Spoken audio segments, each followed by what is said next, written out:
बिस्मिल्लाहिर्रहमानिर्रहीम। अज़ीज़ तलबा, आज की इस वीडियो में हम जानेंगे कि वक्फ़ दारुल में फ़ार्म ऑनलाइन जो शुरू हो गया है उसको कैसे भरना है, क्या तरतीब है।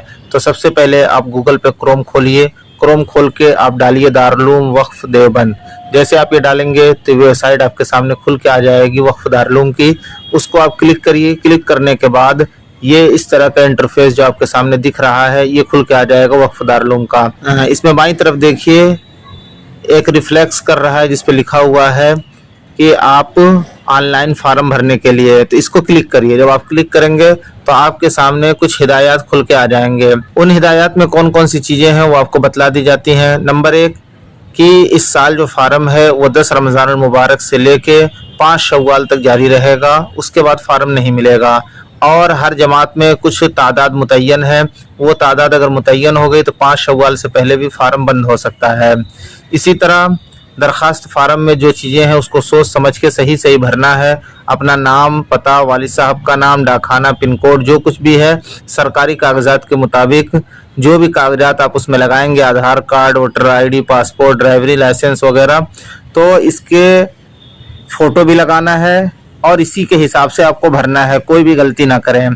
और जब सारा फार्म भर लेंगे, अभी फार्म मैं आपको दिखा रहा हूँ कैसे है, उस फार्म को पुर करने के बाद आपको सबमिट के बटन पे क्लिक करना होगा। जब आप फार्म सबमिट करेंगे तो फिर वहाँ ऑप्शन आएगा फीस जमा करने का। कुछ ज़रूरी चीज़ें इसके अंदर ये हैं कि दरखास्त फार्म के अंदर जो बात दी हुई है उसी के मुताबिक अमल करना है, उसमें कोई भी कमी और कोताही नहीं होनी चाहिए। ये भी याद रखें कि फार्म भरते वक्त कोई भी गलती ना करें। जिस तरीके से आपके सरकारी डॉक्यूमेंट्स के अंदर है उसी तरीके से फार्म भरें। अगर उसमें कोई गड़बड़ी हो जाती है तो फिर बाद में उसको सही कराना आपके लिए मुश्किल हो जाएगा और इसकी वजह से आपका फार्म भी सख्त किया जा सकता है। इसके साथ साथ आप ये जान लें कि अगर फार्म भरने में कोई दिक्कत आ रही है तो आप 8 बजे से लेके दोपहर में 2 बजे तक कुछ नंबरात इसमें दिए हुए हैं, उस पर रब्ता कर सकते हैं।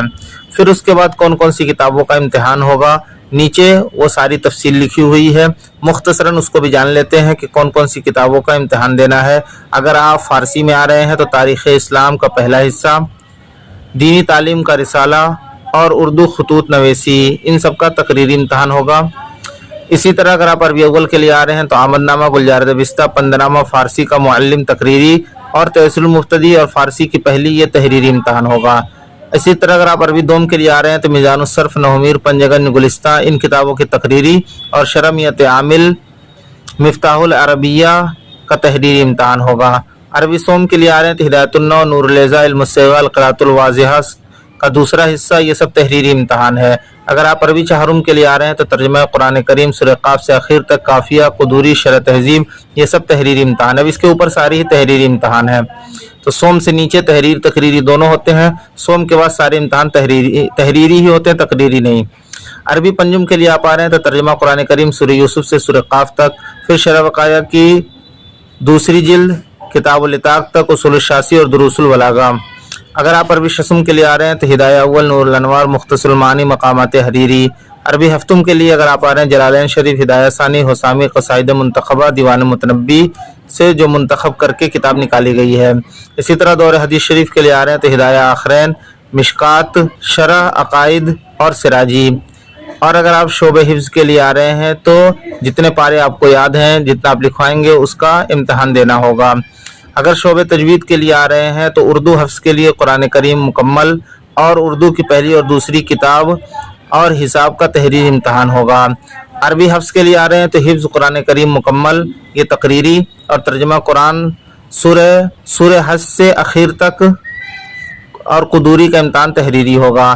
अगर सबा अशरा के लिए आप आते हैं तो हिफ्ज़ कुरान करीम मुकम्मल, तकरीरी इम्तिहान और तर्जुमा कुरान सूरह यूसुफ से लेके सूरह हज तक। तो ये तफसीलात हो गई जो आपको बतला दी गई। इसके बाद अब आप देखिए कि ये आपके सामने दिख रहा है। जब आप प्रोसेस के ऊपर क्लिक करेंगे तो ऐसे ही दरखास्त फार्म खुल के आपके सामने आ जाएगा। अब इसमें जो चीज़ें लिखी हुई हैं वो आप देख लीजिए और इनको भी तरतीब भर दीजिए। इसमें क्लास में जो चीज़ें हैं, जिस क्लास में आप एडमिशन लेना चाहते हैं उसको भर दीजिए। उसके बाद आप आगे बढ़िएगा तो उसमें आपका नाम, वालिद साहब का नाम, पता, डाकखाना, मोहल्ला और जो चीज़ें हैं, जो जो कागजात उसमें डालने हैं आपको, वो सारे कागजात उसमें लिखे हुए हैं। उन सारी तफसीलात को आप देख के उसी हिसाब से भर दीजिए। फिर जब सब भर देंगे और सरपरस्त वगैरह में भी तफसीलात आपके सामने है कि सरपरस्त में किन किन लोगों, जो भी आपके सरपरस्त हैं, अगर वालिद साहब हैं तो वालिद, और उसके अलावा अगर कोई सरपरस्त है तो पूरी तफसील दी हुई, जो सरपरस्त है आपका उसका नाम डाल के उसका नंबर वगैरह, फिर फोटो नीचे आधार कार्ड का सामने का और बैक का दोनों का फोटो आप स्कैन करके वहां लगा दीजिए। फिर नीचे सबमिट के बटन पे क्लिक करिएगा तो आपके सामने पेमेंट का ऑप्शन आ जाएगा। 400 रुपया फीस है उसकी। जैसे ही आप पेमेंट करेंगे उसके बाद आपका एडमिट कार्ड डाउनलोड हो जाएगा, उसको रख लीजिए और उसको लेके आप जाइएगा और जो उस पर हिदायत लिखी है उसको बिल्कुल अच्छे से पढ़ लीजिए, समझ लीजिए। तो ये तरतीब है, इस तरतीब से आप फार्म भरिए। अगर कोई फार्म भरने में दुश्वारी आती है तो आप कमेंट करिए, इंशाल्लाह उस दुश्वारी को दूर किया जाएगा। और तालीमात का भी नंबर दिया हुआ है, उस नंबर पे भी आप राब्ता कर सकते हैं। इसके अलावा दारुल उलूम, वक्फ दारुल उलूम और दीगर मदारिस के अंदर दाखिले के मुतालिक मैंने बहुत सी वीडियो बना रखी है। तो अभी तक आपने चैनल को सब्सक्राइब नहीं किया तो सब्सक्राइब करके बेल आइकन पर क्लिक कर लीजिए और जाके उन वीडियोस को देखिए, वो आपके लिए बहुत मुफीद और कारामत साबित होंगे। अस्सलामु अलैकुम व रहमतुल्लाहि व बरकातहू।